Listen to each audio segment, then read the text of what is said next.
دعوت دو ایمان کی کہ وہ مانے اللہ کو جیسا کہ ماننے کا حق ہے، مانے رسول کو جیسا کہ ماننے کا حق ہے، مانے آخرت کو جیسا کہ ماننے کا حق ہے۔ یہ یقین والا ایمان حاصل ہو جائے، یا تھوڑا سا آپ کو شک گمان یہ ہو کہ یہ تو ہمیں حاصل ہے، تو برا نہ مانیے۔ حقیقت کیا ہے کہ ہمیں یقین والا ایمان حاصل نہیں ہے، اقرار باللسان والا ایمان حاصل ہے۔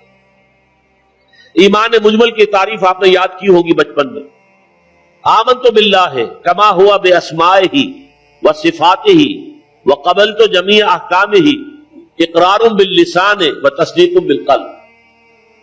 اقرار باللسان سے ایک آدمی مسلمان بن جاتا ہے، تصدیق بالقلب سے مومن بنتا ہے۔ جب دل میں یقین بن جائے، اگر ہم اپنے گریبانوں میں جھانکیں وہ یقین نہیں ہے۔ کیا یقین ہے یہ قرآن اللہ کی کتاب ہے؟ اگر یقین ہوتا تو ہم اسے بے اعتنائی برتتے، اسے سمجھنے کے لیے عربی زبان نہ سیکھتے، اس کو دن اور رات کے اوقات میں تلاوت نہ کرتے، اس کے گہرائیوں کے اندر غوطہ زنی نہ کرتے۔ یقین اگر ہوتا، یقین نہیں ہے۔ یقین پیدا کرے ناداں یقین سے ہاتھ آتی ہے، وہ درویشی کے جس کے سامنے جھکتی ہے فقوری۔ یقین بہت بڑی شے ہے، بہت بڑی شے ہے، بہت بڑی شے ہے، لیکن یہ کہ اس کو پیدا کرنا پڑتا ہے، اور اس کا منبع اور سرچشمہ یہ قرآن مجید۔ مولانا ظفر علی خان کا شعر ہے بڑا پیارا، وہ جنس نہیں ایمان جسے لے آئیں دکانیں فلسفہ سے، ڈھونڈے سے عاقل کو یہ قرآن کے سپاروں، قرآن کے سپاروں میں غوطہ زنی کرو، تدبر کرو۔ افلا یتدبرون القرآن ام علی قلوب اقفالھا، تو دل میں یقین پیدا ہو۔ اچھا، اس یقین کی علامت کیا ہوگی کہ یقین پیدا ہو گیا ہے؟ یقین کی علامت عمل۔ شریعت کے جس حصے پر آپ عمل کر سکتے ہیں، چاہے مشکل ہو، تکلیف آئے، فاقہ آ جائے، لیکن کر سکتے ہیں، اس پر عمل لازم ہے کرنا۔ وہ حصہ کہ جس پر آپ نہیں کر سکتے، میں یا آپ چور کا ہاتھ نہیں کاٹ سکتے جب تک کہ نظام نہ بدلے، قانون نہ بنے۔ میں یا آپ یا ہم سب مل کر بھی یہاں کسی زانی کو رجم نہیں کر سکتے جب تک کہ قانون نہ بنے اور عدالتی نظام کے تحت جو ہے اس کا فیصلہ نہ ہو۔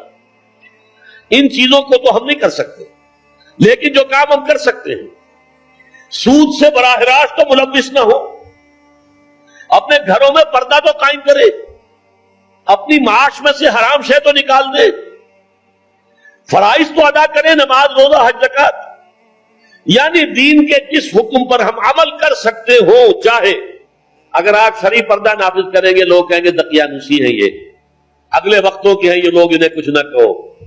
آپ کا سوشل بائیکاٹ بھی ہو سکتا ہے، آپ کو اپنے بچوں کے رشتوں کے لالے پڑ سکتے ہیں، ان کے ہاں کون کرے؟ یہ لوگ جو ہے یہ تو ان کے شرعی پردہ، یہ سارا کچھ ہوگا، لیکن کر سکتے ہیں آپ۔ کوئی قانون نہیں بنا ہے اس ملک میں کہ عورت برقع نہ پہنے، کسی نے قانون بنایا؟ پھر اگر اتارا تو کس نے اتارا؟ خود اتارا نا ہم نے۔ جس کے پاس 2 پیسے ہو گئے اس نے سمجھا کہ برقع تو شاید صرف غربت کی علامت تھی، اب 2 پیسے میرے پاس ہو گئے، برقع اتار دیا۔ چادر آ گئی، پھر چادر اتنی، دوپٹہ رہ گیا، وہ دوپٹہ بھی صرف رسی بن کر گلے کے اندر پڑ گیا۔ اللہ اللہ خیر صلی اللہ۔ یہ سارا کچھ ہو رہا ہے کہ نہیں ہو رہا؟ یہ کون کر رہا ہے؟ ترکی کے اندر تو قانون کرایا گیا، یہاں تو کسی نے قانون نہیں کرایا، یہاں تو ہم خود کر رہے ہیں۔